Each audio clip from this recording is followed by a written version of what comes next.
Hey guys, it's Daniel, licensed therapist. What do we make of the body positivity movement? This is a tricky one because we all know that being fat is not good for you. In fact, one of the reasons why this has become such an important topic is because Jamie Lopez, a huge body positivity influencer, died recently. She was only 37. But at the same time, as someone in mental health, I know that acceptance and value of ourselves is important. So how can we possibly navigate this tricky issue? Well, that's why your guy is here. Let's react to some clips from the interwebs, see if we can't find if there's anything negative about this movement, and if there is a psychological explanation for all of this. Spoiler alert, there is always a psychological explanation. This first clip is from my guy, Dr. Phil. Let's roll it. What's your definition of body positivity? My definition of body positivity is pretty simple. It's self-acceptance, radical self-acceptance, regardless of whether you're as healthy as you'd like to be, or whether you love how you look, or maybe sometimes you don't. It's the belief that no matter how you feel in that moment, you know that you are deserving of good things and respect and dignity. Radical self-acceptance no matter how you feel. Now, I know that sounds nice, but that kind of thinking can be very dangerous because that is basically advocating for never changing. Change is good. I'm in the business of change, and seeing how people can overcome and make positive changes in their lives is amazing to witness. People are able to lead much better lives. But the thing about change is, it's hard. It's one of the hardest things that people can do. And there are a lot of things that come into making the decision to change. But I would say the major factor is discomfort. The discomfort that you feel being the way that you are. Being fat comes with a cost. There's the physical cost, which comes in the form of health issues. There's the actual cost, which comes in the form of needing to spend more money to buy more food. There's the practical cost of not being able to ride rides, being uncomfortable in seats, not being able to do physical things that regular people take for granted. All of these things make people uncomfortable. But two things the body positivity movement are trying to take away are the social costs and the personal costs. These two, along with health issues, are the biggest reasons why people lose weight. And if those two things just disappear, then we'll have much less impetus for change. And we need to constantly change in order to become better people. Let's roll the next clip. The 35-year-old mother of two says her decades-long disordered eating caught up to her in the last year. I would go all day without eating, and I would chalk it up to, I'm busy, I'm this. But the thing is, I had hunger pain all day, and I was sick all day. Oh, I'm busy, I'm a mom, I'm this, I'm working, I'll eat later. But later never happened. And then at nighttime, usually when my kids were in bed and I could settle, I would eat one meal and then I would go to bed. Holiday sought help and now says she has a form of anorexia. Here I have my handy DSM-5. Let's look up the criteria for anorexia, shall we? So anorexia has 3 criteria, and the first one is restriction of energy intake relative to requirements leading to a significantly low body weight. The second one, intense fear of gaining weight or of becoming fat. So, no, Tess, you do not have anorexia. But you don't need the DSM to tell you that. Anybody who hasn't drunken the Kool-Aid with working eyeballs would be able to tell you that. Do you remember those funny t-shirts fat people would wear that said, I beat anorexia? I think it's crazy because it was a joke, but here she is on national television saying it seriously. And I think that is the biggest problem people have with body positivity. It's a divorce from reality. It goes against what we all commonly know, but the people in the body positivity movement have to believe these things that just aren't true. Fat people aren't healthy. Fat people aren't attractive.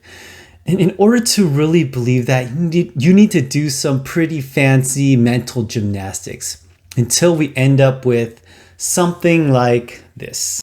Hey, bestie! You're wrong. I think it's time for another adult pre-K lesson. What do you think? All right, turn your listening ears on. Zoop, catch a bubble in your mouth. Good job. Okay, here's the thing. Having a preference is something like, I'm looking for a partner who likes kayaking, or wakes up early in the morning, or loves pizza. But when your preferences exclude an entire group of marginalized people, that's problematic. Okay, that's not nice. That's not a preference. If you lump all fat people in one group together as though they are not very different individuals, that's fatphobic. Just like lumping all black people in one group and saying, I don't like black people is racist. And lumping all disabled people in one group and saying, I don't think people in wheelchairs are hot is ableist. Do you understand what I'm saying? Basically, if you aren't attracted to fat people, you are tantamount to a racist or someone who hates crippled people. No, this is the emperor with no clothes. But why? Why go through all of that? One of the main reasons is tribalism, also known as groupthink. And I think we can agree in our ever-dividing world that tribalism can be very dangerous. We start to hate and demonize the people from another tribe, or someone who is not in our tribe, or in the case of our next clip, someone who left our tribe. Well, John, welcome. Yeah, You thanks worked for really having me. hard to lose weight, right? Yeah, it was one of the hardest things I've ever done, yeah. How much did you lose total? 180 pounds. That's a whole other person, Yeah. right? And so, do you consider yourself healthier? Yeah, I would consider myself healthier, yeah. There are people that have done what you've done, lost weight. There are celebrities that have done it, Adele, Rebel Wilson, Jonah Hill, that get criticized for losing weight. And you've had people say traitor, Yeah. that you've quit on them, right? With weight loss, I think a lot of people see it as, like they were talking about, some sort of moral success, right? And I can understand how you guys feel, being, just feeling like because you're fat, you have people that are attacking you regardless of what you believe, regardless. I get it. I was there. I know what it's like. And so I think you guys are doing a great job, by the way. But I have dealt with that. I have dealt with people upset with me, upset with my name on Instagram, Obese the Beast. And it's frustrating because at the end of the day, what I care about and what I preach is I want people to be happy and I want people to be healthy. And if someone wants to lose weight, if someone wants to go down that path, I think they should be, hopefully do it in a healthy way, but they should have ways to do that and not be made to feel bad about wanting to do that. Because for me, it was one of the best decisions I've ever made. Yeah. It completely changed my life. And I want people to have that option and feel supported when they are going down that road.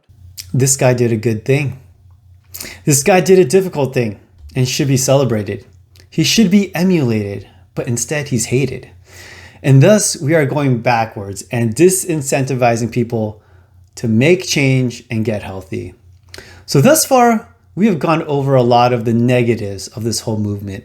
But let's get down to the question you are all here for. Why? What is going on? What is responsible for all of this insanity? And for this, we turn to our modern day philosophers, comedians. You know what I love about comedians? They take a subject and they think about it for a really long time, and there's an element of truth to their jokes. Plus, it's funny. Let's roll this next clip. The body positivity movement. What about it?